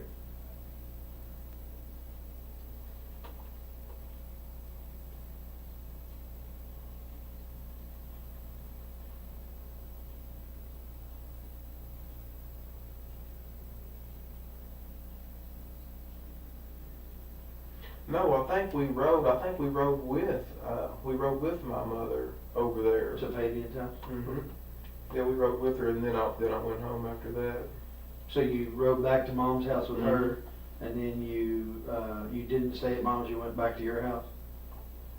Yeah, I didn't. I don't know the exact timing and all that right there, but I do know that I rode with her over there to Fabian's house. Okay. And you left her house and went home. I don't know if I stayed there any period of time or not. I may have stayed there just a little bit. I don't think very much, but I might have stayed there a little bit. I'm not sure. I mean, you didn't stay the night there. No. Did you go anywhere else after you left mom's house before you went home? Not that I can remember. Okay. I tell you what would be a good idea for folks is to put a darn camera. You think I'm joking? I'm being serious. You try to go back through this. I need to put a camera in your vehicle and up there in front of you, just live on tape, and then you. Well, I'm not asking you to recall every detail of your life, brother. But I'm just trying to. But it would help me if I could. Well, but listen, I couldn't tell you what I did 2 days ago. I couldn't tell you what I did before I started investigating this, because I've been investigating this for 3 days. Mm-hmm. You know, so I'm not asking you to remember every single minute, but you know, and I realized that it wasn't a big deal for her to be gone for you, but, you know, most people can remember, you know, most of the things they did during the day, not every single minute, but you remember going to Fabian's house, you remember leaving Fabian's house, and going to Mom's, right, and going, so if you went from Mom's house to home, you'd eaten dinner at Fabian's. And I don't know if it was, her mother, I met her mother at the gas station somewhere. One of them days. Mm-hmm. Her mother, Sherry, Mm-hmm. Crystal's mother, Sherry, and I don't know if Ashley was with her and other kids were with them, but I stopped at, right there in front of Walmart, Mhm. where I get a bunch of fuel at, up right there, that Murphy station across from Lowe's right there. Right. And I was on the phone with either Ashley or Sherry, one, I forgot which, and they said, I tell you what I've done too, I talked to Brooke on the phone at the farm. I talked to Brooke, her younger sister, before I left because I was heading into town to get fuel at that point. So whatever time that I talked to Brooke, you'll know that I left. Mhm. So make a note of that. You So were, I you were talked leaving. I talked to Brooke on the phone, and that's when I was leaving the farm on 49. And I drove in 49, and then I made a right there on 150 and went up there to Walmart. And then I got on the phone with Sherry, or Ashley, when I don't know whose phone they were on. Mhm. But that'll help me right there, because that's, you can pinpoint an exact time. And then I pulled in there to that Murphy station. Mhm. And then Sherry came up there to my window. Okay. And asked me if I'd seen Crystal. And this right here is after I had I talked to Barbara Lane, and I sent her, I called her a couple times. I don't think I got an answer. She's probably busy doing something. And then I sent her a text message. And after I kind of stayed on her, she knew that it was serious because it'd been longer than normal when she'd done this before in the past. And this was Saturday? I'm not sure. You'll have to. So much stuff happened all so quick. You'll just have to dissect. That's the reason I've given you all my stuff. My Sure, phone. yeah. You can dissect all that and figure, get an exact time. So I called Barbara and I sent her a text message. I talked to her mother at Walmart, up there at that Murphy gas station. I had Eli with me then, of course, had him with me all the time. And she wanted to look at Eli. She said, "Where's Eli?" I said, "Right there." And then she spoke to him and she looked at him and said hi, and he said hi, and that was it. So she just asked you if you'd seen Sherry, and you told her no? No, she asked me if I saw Crystal, sorry. Crystal. Get my names confused. So Sherry asked you if you'd seen Crystal. She was the only one. Everybody else stayed in her vehicle, Mhm. and then she walked over to my truck. And when you told her, what, I haven't seen her, don't know where she is, and she just said okay and asked about No, Eli? she thought that the wisest thing for us to do was, she said she was going to go to the police station. Okay, so And I told her that, I think at that point I'd already talked to Barbara, I believe, I'm not sure, Barbara Lane, and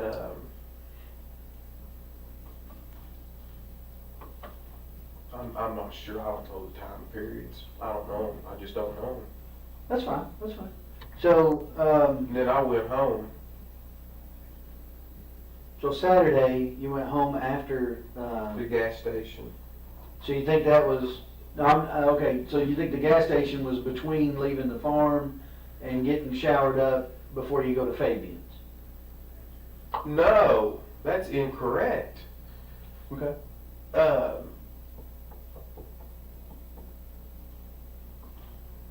You said you were leaving to go get fuel. Yeah, I did leave the farm to go get fuel. I don't know. I don't know if that was Friday. I don't know if that was Saturday that I got fuel.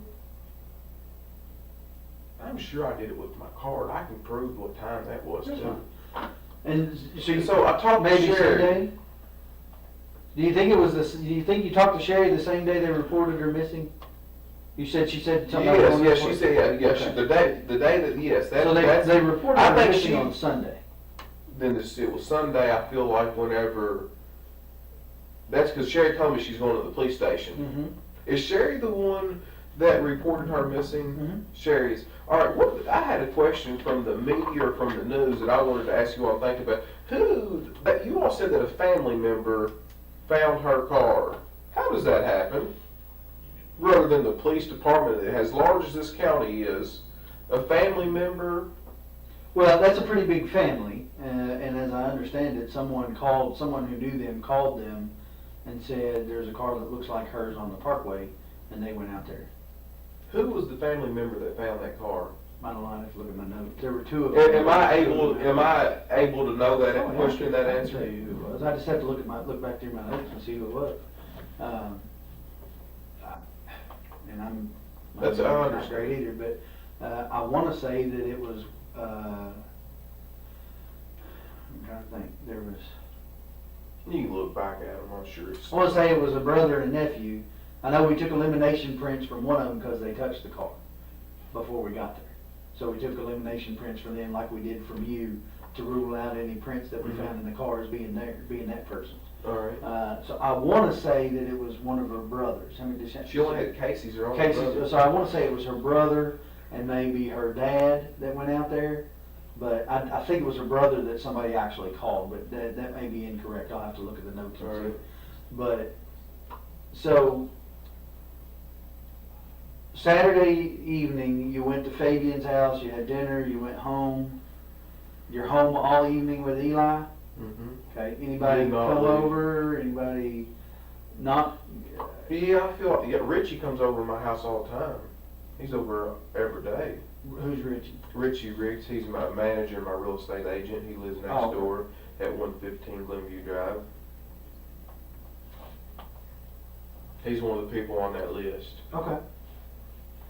So you go to bed Saturday night, you got Eli with you, presumably, because you said you guys went home from Fabian's. Not presumably, he was with me. Right. Well, I didn't want to put words in your mouth, so if he's with you, tell me. He's with me, yeah. Eli's with me. Again, not trying to offend, Yeah. I just don't want to put words in your mouth. Yeah, I don't want you to either. So you and Eli go to bed Saturday night, you get up normal time Sunday morning? Do y'all go to church? No, sir. Okay. Didn't So- go to church. Went on Sunday. I don't remember what we did Sunday. Okay. Well, I mean, I don't want to Is make Sunday when I assumptions, went in? Is Sunday when I came up here and talked to you that night, or Saturday night? That would have been Sunday night. Sorry, let me make sure he's giving me what I need here. Your phone's on my desk, that's what he was telling me. That's fine. I ain't worried about that. Hope you had fun answering it. He probably didn't answer. Yeah, Sunday night you came up here and talked to me. That was after they'd found the car and everything.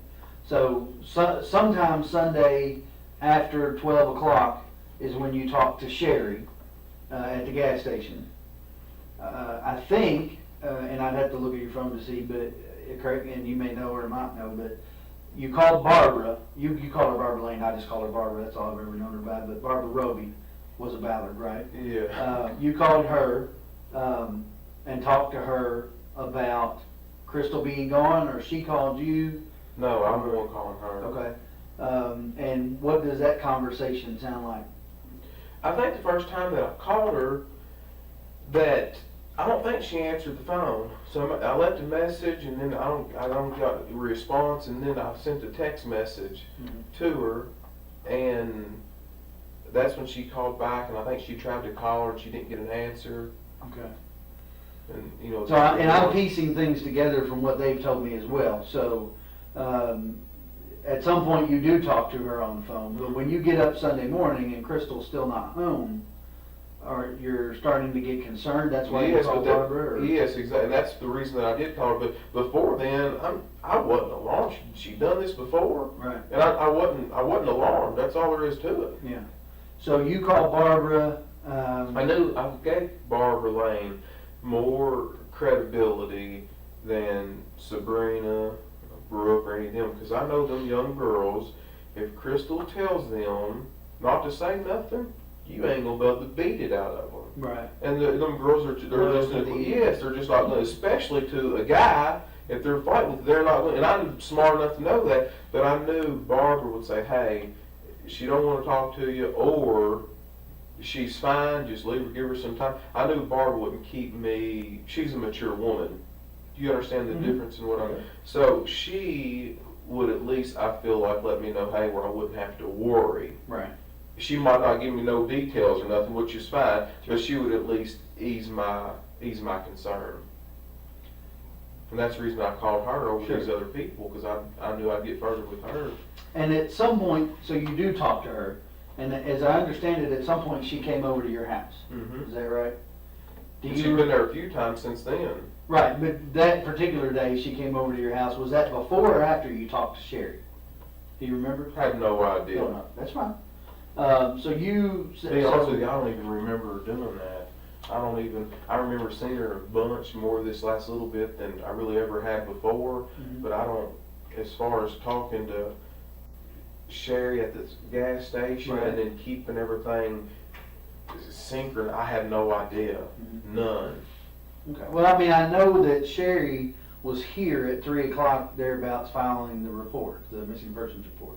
So that part I can kind of figure out, okay, so it was sometime before 3 o'clock that you talked to her at the gas stations. I'm thinking probably, you know, closer to that time than farther away, not early in the morning, what have you. And then, of course, fast forward to they find the car at 5 o'clock out on the parkway, and the sergeant responds out there, and then he calls me, and then I come out and start investigating, and obviously I call you to come and talk to me about the last time that you saw Crystal. So that kind of builds my timeline. Obviously there's some gaps in there, understandably, but some of those gaps become really important. For instance, validating or invalidating the guy's statement about her being on 49 between 1 and 2. You see what I'm saying? The gaps in time become really important to me, because that's how I determine where my gaps in the investigations are and where I should focus my investigation. I've got guys out there that all I got to do is call them and say, hey, go check this out. But I have to have something for them to check out before I can call and tell them. Couple things that I want to get into that are going to be, somewhat personal, okay? And it's not intended to pry into your personal life. It's intended to pry into what's going on in Crystal's mind, okay? I'm trying to get a reference for her frame of mind for the past few days before she goes missing, so that I can rule out any possibility of intention to harm self or things of that nature. You understand? And I don't know that I can rule that out. But what do you think about it? Do you think that that she has the potential to harm herself? I don't know any of all that. Crystal is not that kind of person. I don't believe at all. I don't feel that way at all. Mm-hmm. So you don't think she had any suicidal tendencies whatsoever? No, sir. Never tried it in the past? No. Never come close to ODing on drugs in the past? No. When she would go out, did she drink much? She's not a whole family drinks, but she drinks a little bit, not any. To the point where somebody has to bring her home and drop her on the front stoop? No, she ain't no drunk. Mm-hmm. Well, you said sometimes she goes out after you go to bed. They do drink and they need a driver, but they're not what you're describing is like a sloppy drunk, just somebody got tore down. I mean, right. That's not an accurate picture of her. Okay. And she likes going out and having a good time, but I mean, she's, I guess, I don't want to say like a maybe conservative person, but sure. Just a normal, typical social drinker. Yeah, a normal, typical person likes to have a good time. I mean, that's it.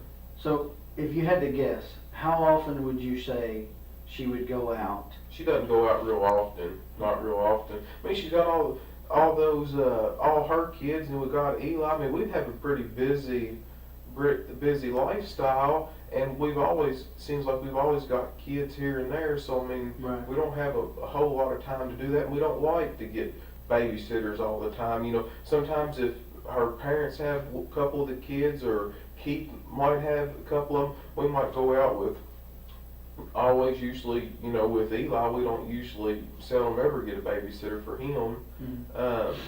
And we take him with us, but other than that, Well, I guess the reason I'm confused about that is because you said it was not unusual for her to go out with the girls.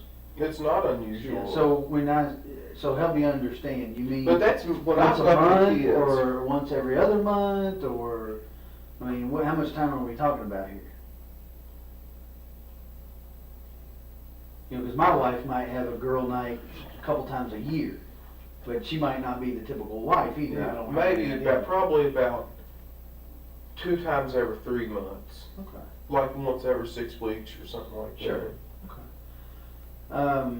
So you said that Eli generally does not go to a babysitter. No, So he that- doesn't. I don't want him at a baby, and I certainly don't want him at somebody's house that smokes. Mhm. I just don't. I don't want it. I'd rather just keep him right with me, and I'd rather, if we're going out doing something, I'd rather just take him right along. Mm-hmm. You know, right along with Well, us. so that kind of brings me to one of my questions that I had. When we talked a little bit about the last time that we talked when we were at your house, and you kind of explained it. You know, and I get the fact that she would tell the kids, you know, hey, we got a babysitter for the night or for the evening, we're gonna go out, Mhm. you know. I get that. You explained that the other kids kind of get jealous And if you guys are we gonna don't go. want to hurt their feelings. Sure, sure.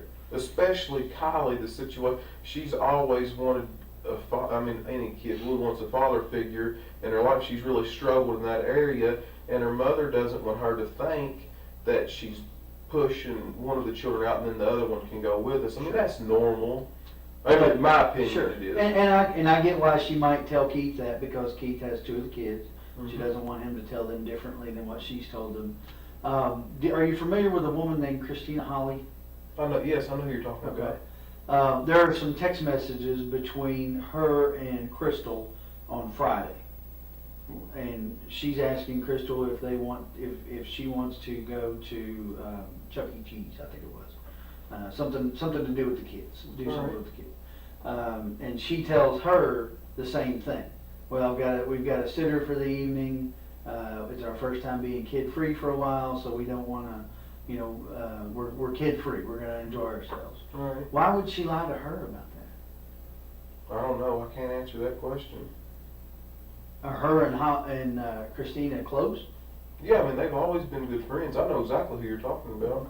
Do they? I mean, close enough that they see each other on a regular basis every few days, or No, talk on they the phone, or they talk on the phone, but I don't know if they see each other that often. Right.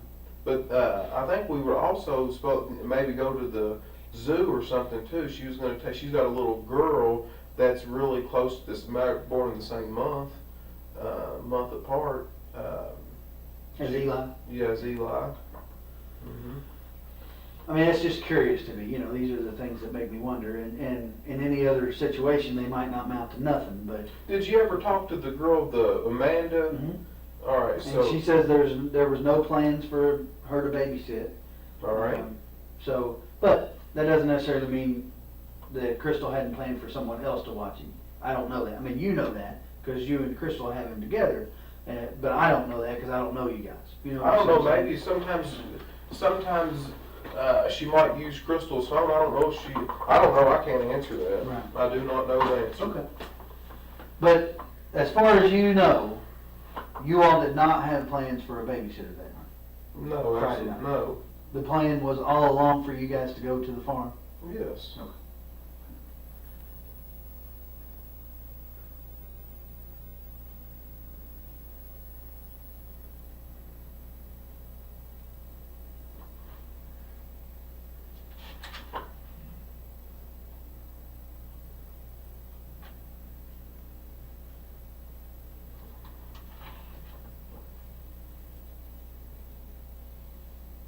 Give me just a second. I want to get your phone and look that phone number up. All right.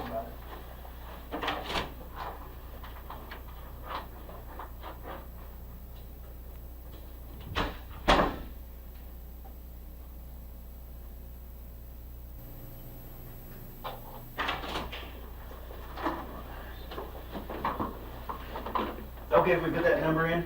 Yeah, go right ahead, do what you gotta do. Looks like you got a couple messages. Yeah, I don't know how to do that. I've You got just an want- Apple phone, so just, You I think, just wanna put the number in, right? or check contacts or however you do it to see who it is, yeah. Check this one. 492-1390.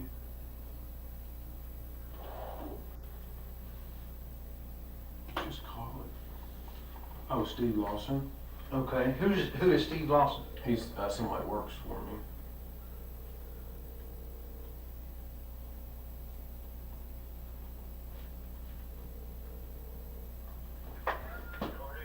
Hey, Steve. Hey, I can't hear you real good. I'm gonna ask you to speak up a little bit, okay? Okay, sir. Hey, I was wanting to know. Hey, I've got some things going on next week. Yes, sir. I'm gonna need your help with it. Are you already booked up, or can you help me? I haven't moved up yet. I'm still looking for a place. That's why I needed them numbers from you.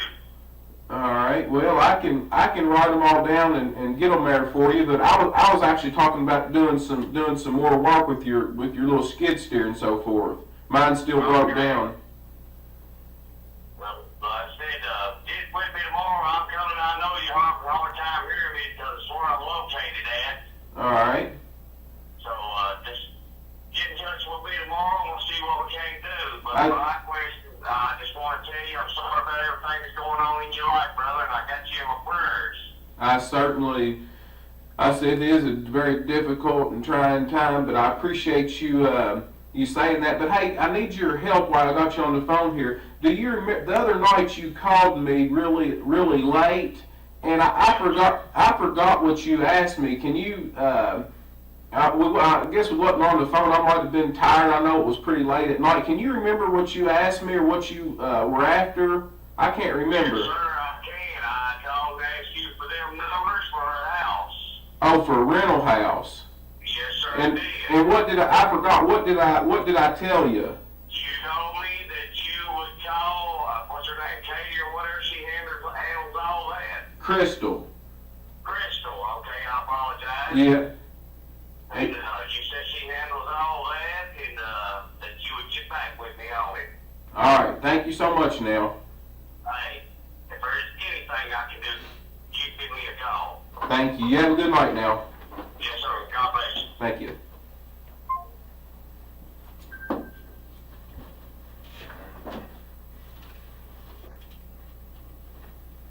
Okay. So that begs a question in my mind. All right. If she's in the truck next to you when he called, why would you need to call her about getting numbers for rental Because property? being that late at night, we're headed to the house. You know, I just wouldn't. She normally's not going to deal with stuff that late. And I mean, I probably didn't even look at the phone to see who it was calling me. I'm sure I just answered it. You know. But he said you told him that you'd need to call her. All right. Why would you need to call her? I mean, that's an odd phrase for someone who's sitting next to you in the truck. The detective just called a number from Brooks's midnight phone log, on speakerphone, right there in the room, and the man on the other end, a contractor named Steve Lawson, said that Brooks told him to call Crystal for the rental numbers, at midnight, when Crystal was supposedly alive and sitting in the passenger seat next to him. If she was right there, why would he need to call her later? Why wouldn't he just ask her? Brooks has an answer. He says she didn't like to deal with business calls that late. She handles all that stuff. But watch his face in that moment. Because Steve Lawson is not just a random contractor. Steve Lawson is the father of the man who helped Brooks dispose of Crystal's body. And he is on the phone, right now, in this room. Do you understand? You see what I'm saying? Yeah, I see exactly what you're saying. But I mean, that's what if that right there is what I told him, that right there is what I told him. We wasn't on the phone that long, but normally I would just, she handles all that, and that's what I would do. She's not going to want to mess with that kind of stuff that late. I'm sure I probably tried to answer the phone really quickly, so that it wouldn't, a lot of times after I get moving, Eli goes to sleep, you know. Sometimes he goes to sleep in the truck, and sometimes he doesn't. So if you want to call him, you got his number and everything. If you want to call him, you know, you can call him.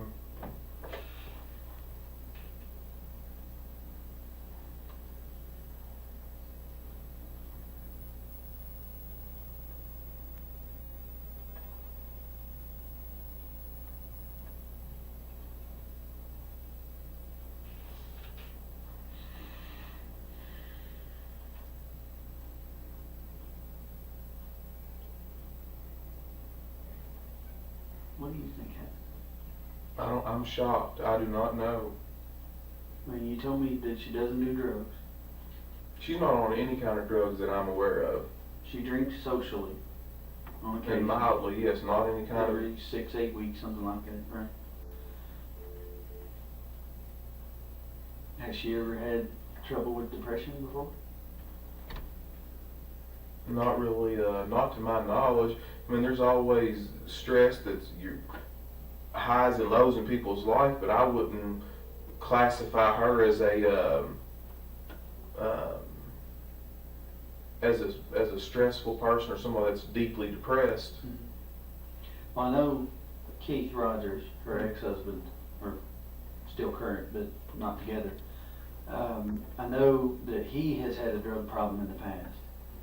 Was she with him during the time that he had the drug problem, or was that after? Yeah, I mean, I'm not. You guys got I mean, was she I involved in that? I think that he has fought that for some time, and I think that she was obviously definitely in the picture while that was going on. But I don't. To my knowledge, she didn't get wrapped up into any of that.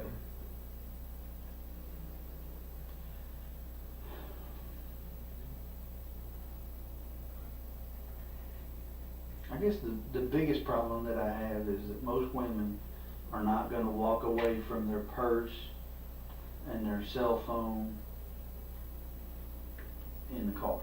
I agree with You you. know what I'm saying? If she were going to walk to go find help or something, she would take her phone even if it was dead.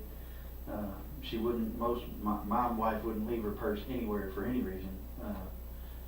So I can't figure why she would walk away from the car and leave the purse there. When we took the bloodhounds up there, the lady commented that it was though she wasn't even there. I mean, they had her things that you provided us for scent, and they said it was as though she was not even there. I can't explain that. 4 words. In 2 hours of detailed answers, timelines, construction jobs, cow fields, septic systems, phone numbers. This is the only moment where Brooks Houck has no explanation. The bloodhounds track Crystal's scent from the farm, down the exact road he drove that night, to the exact turns he made. Not from her car on the parkway where her belongings were found, from the farm, his family's farm, where he lit a fire, where he described the underground septic system in unprompted detail, where prosecutors would later prove Crystal Rogers took her last breath. And for the first and only time in this interrogation, Brooks Houck had nothing to say. I don't understand what that means. I don't know why, if it's her car and she leaves in it sometime Friday night, why does it appear to the dogs that she's not even there? I agree with you. This same set of bloodhounds tracked her in the car from 49, and they had never been to your mom's farm before, tracked her scent all the way down 49, turned on Balltown Road, and turned on Pascal Ballard as though they were following your car. So I know the dog's not defective. That's right. Because they're following her scent, and they don't know where your mom lives. They've never been there before. So the dog's nose is not defective. So when the dog doesn't even try to find her on the parkway where her car ends up, it's just very odd to me. And I can't figure out why they wouldn't find any scent of her at all if she walked one way or another. It would have picked it up. Right. They would have at least walked far enough for her to have been picked up by somebody. You know how if you break down on the parkway, somebody's not going to pull bumper to bumper with you, so you're going to have to walk from your car to their car to get in. That's right. So the dog doesn't even act like it wants to go in one direction or another, even far enough for her to have even gotten in a car with somebody. That's just weird to me. I don't understand. Unless she was never in her car when it got put on the parkway. I don't know. Yeah, I mean, I can't answer that. I do not know. Do you know of anybody that would want to hurt her? I mean, as far as I know, she's a well-likable person. Right. I know that she's done a few evictions with some folks, got a few people upset, but Were they messy evictions? I mean, like threatened. I mean, there's never a good eviction. Right, but I mean, some of them no, just I mean, get out it's just for normal business. But I can't think of anything. She's a likable person. I can't think of anybody who would want to harm her. Ever have anybody show up at the house upset over something? You know what I mean? You know what I'm saying? Coming to, Yeah. when it's not appropriate for them to be coming to their landlord's house. Ever have them show up at your house, beating on the door, hey, you threw me out, or whatever? I've never had somebody come up there to the house over an eviction saying you threw me out. Not one time. Now, several of the tenants do come to our house. Some people don't just mail a money order check. Sometimes people stop by there and drop it off. Sure. And, you know, she can write them a receipt that way or whatever. But as far as what you're saying about you evicted me and you threw me out and they're confronting her about it, never happened one time.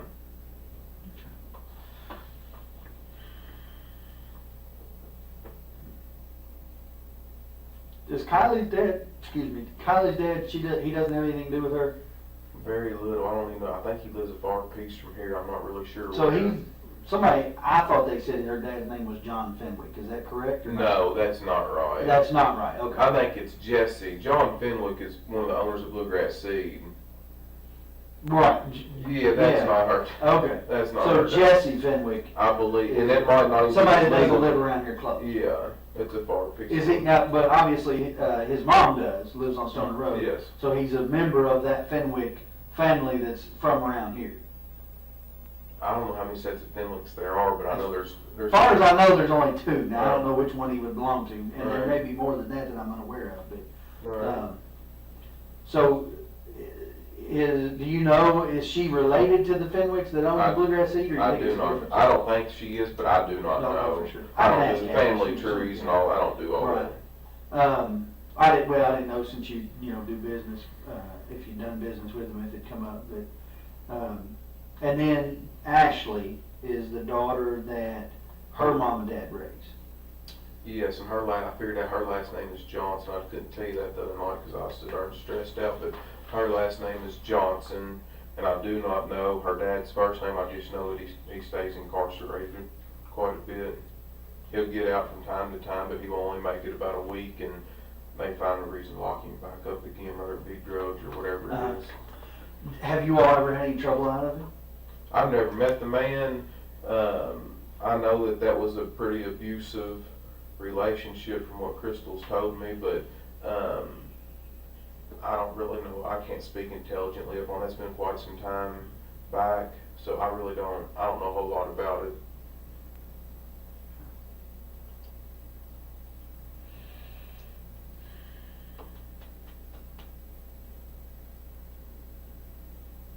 I don't even know the guy's first name.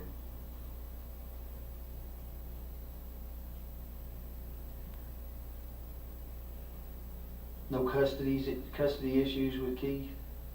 I know that Tori has told her before that she gets mad if Tori gets mad if she's been corrected or something like that right there. She'll say, well, I'm going to my dad's house, or I'm going over here. You know, they'll want to flip-flop back or forth or whatever, you know, split house. Play one off the other. Yeah, I know Tori does that, but I mean, I don't think they've ever really had any big issue on getting the kids. From what I can understand, that's been pretty good. I mean, if one of them wants them, or Keith wants them for a little bit, or the kids want to go over there, they just had kind of like a mutual agreement where that's what they did, that's just what they did. They never really struggled with it, you know. Yeah. Well, okay, so I guess where I go from here, we're still getting video from different places, you know, that along that route. Can I get this? Sure, go ahead. Yes. You need Hello? No. I'm up here. I know that you didn't know. I'm up here in this interview with the Detective Snow. I've been up here a good little while.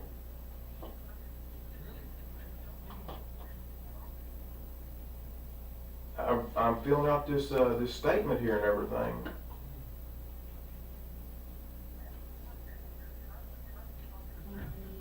Are you telling me that's what I need to do?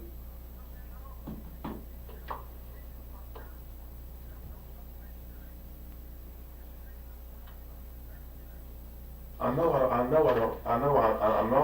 that, but the way that I look at it is, I'm innocent, I ain't done nothing wrong, what, you know. I know you told me innocent people have got jammed up, but if you're telling me to leave, I'll get up and leave. If you want me to.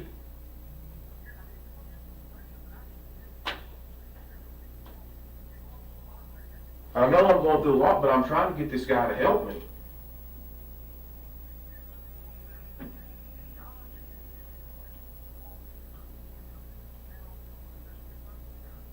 I don't think she's ran off with some other guy. I don't believe that. You can't make me think that. No.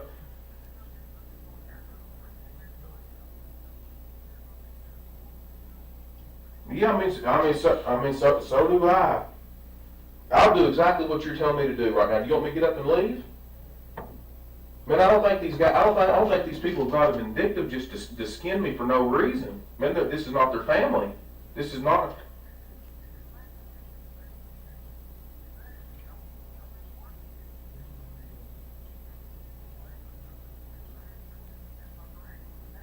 All right, thank you. He thinks y'all are gonna fuck is what he thinks. I don't know who he is. Nick, my brother. If you want to go, you're free. No, I know it, but I'm not. He just said just to keep sitting up here, to give a statement, do an interview, whatever I got to do it. But he said, darn, just to keep letting them just beat you to death over this right here. Just ask what you got to ask and let you know. And you tell me. You see what I mean, he knows more about this than I do. You see what? And have I told you that I'm for you? Yes, you have. I said, what did I say? My job is to find Crystal, right? That's right. However that happens, my job is to find her. Whether I Right. find her hopefully alive and well and safe somewhere or not, my job is to find her. If I don't find her alive and well, my job is to prosecute the person that did something. That's right. If that turns out to be you, my job is to prosecute you. If that turns out to be someone else, my job is to prosecute them, to gather Yes. evidence for a lawyer, a prosecutor to prosecute them. I don't know whether that person will be you or not. Well, did I not tell you when you come in here and sit down today that right now you're the main person of interest? Yes, that's right. And I explained to you the reason that you're the main person of interest, right? You're the last person to see her alive, right? And I went through your timeline with you and explained to you that there's gaps in your timeline, right? Be it good, bad, or indifferent, you can't remember some things about Saturday, you can't remember some things about Sunday. That's not a judgment against you, that's just a fact. I am simply a fact finder. If you want to go, you may go at any time you wish to. I would never dream of stopping you, didn't tell you you had to stay. If you want to bring a lawyer in and answer questions with a lawyer, you're welcome to do that. I'd have been asking you the very same questions in front of your lawyer that I asked you today. Right? I have not given up hope of finding her alive. That being said, you know as well as I do, the longer this draws out, the less likely we are to find her alive unless she's run off somewhere. I mean, that's just a fact. That's right. That's just the facts as they are. I am not for you, I am not against you. I am not for her family or against her family. Right now, my job is to work for Crystal. Plain and simple. It's just that simple. If that means that I have to interrogate you, then that's what I have to do. You've been nothing but cooperative with me. I appreciate that. We've talked. This makes number 3? Third time? I don't know. I can't. 3 times. Here, the first time. At your house, the second time. And here, the third time again. Not counting the polygraph, because I didn't ask you any questions then. You've not asked for a lawyer. You're right. That's your right to do. You're entitled to do that. If Nick thinks you should go and you want to take his advice, go ahead. It's fine. I'm not offended by that. My job is not to make you happy. My job is to find Crystal. If that makes you happy, awesome. You know, but make no mistake, my job is to find her. That's what I'm doing. If I offend people in the midst of that, well, I'll apologize later for offending people. If it finds her home safe, then I'll just take the blunt of offending people and go on. You know, just like what you said. What'd you say? Doesn't matter what they think of you, as long as we find her. That's right. So that being said, you know, you're free to take Nick's advice if he wants you to leave. I don't really have any more questions with you. I was just going to tell you where we go next. All right, yeah, well, wrap it up and you tell me what we're doing next, and if it's over, maybe it's false alarm. So, yeah, you know, here's what I'm looking at, right? I'm trying to find video of her car getting on the parkway, whether it's New Haven Road or 150. Trying to find some video of her car getting on the parkway in hopes that it will reveal to us when it gets on the parkway, because there's some confusion about that. Some people calling in saying they saw it on Saturday, some people calling in saying they saw it on Sunday morning, some people calling in saying it wasn't there Saturday or Sunday morning. That's just the nature of the beast. When you put information out there, you get a lot of it back. So I'm trying to figure out when it got on the parkway, and if I can, who was driving it when it got on the parkway. Maybe she was driving it, maybe she wasn't. Maybe somebody else was driving it. I don't know. You know, maybe somebody stole it and it got a flat tire and they left it on the parkway. I have no idea. There's a million possibilities about how it got on there. So I'm trying to figure that out. I would like to fill in the gaps in your timeline. I may be able to do that with the video at your aunt and uncle's house, because they may be able to show me when you came and went from the farm on Saturday, those kind of things. I'm probably going to interview your mom. I'm probably going to interview Nick and ask them, you know, if they were with you anytime during that time. Maybe they have a little better memory of it. They can fill in those gaps. I'm probably going to interview the employees that called you Friday and Saturday, Friday evening and then Saturday, to interview them and ask them, you know, when you called him, what did you talk about? How long did you talk? Mr. Stanley or whatever his name is. You know, did he answer the phone? Did you all talk on Saturday morning? If you did, what did you talk about? Did you go see him? Those kinds of things to help me fill in your timeline, which gives me a better idea of whether or not you're involved in her disappearance. And that's what I do. So, and then once I've done as much as I feel like I can do, I'm going to move on to other things. I'll be honest. Beyond that, short of finding her somewhere, I've done about all the forensic countermeasures I can do. You know, we've gone through the car with a fine-tooth comb. We fingerprinted the car. We've gone through her purse. We're going to start going through bank records. You know, she did have an account. I know you told me you didn't know that she did or didn't. She did have an account of some sort. My understanding is maybe from a family member that there was some Social Security disability from Keith for the kids that maybe went into that account. Maybe that's the case. We'll kind of look into that. You know, we'll start questioning people about the validity of those kinds of things, about the apartment and those kind of things, and try to get a better idea if that's just a shady rumor or whatever, you know. But I've got to, unfortunately, I've got to dispel all these rumors. You know, that's part of my job. We've got to either prove them, disprove them, or no, we can't do either. So that's where I'm at. All right. So I appreciate you coming in. If I ask you to come in again, or if I come see you, again, know that you're always welcome to tell me you don't want to talk to me anymore. That's perfectly okay. All right? Are you completely done with my phone? Yes, sir.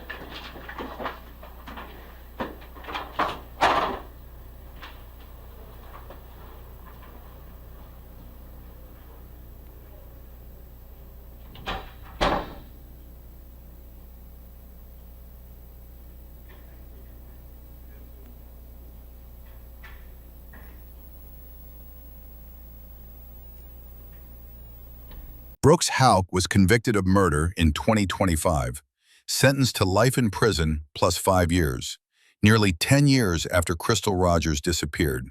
His accomplice, Joseph Lawson, received 25 years. Joseph's father, Stephen Lawson, received 17 years.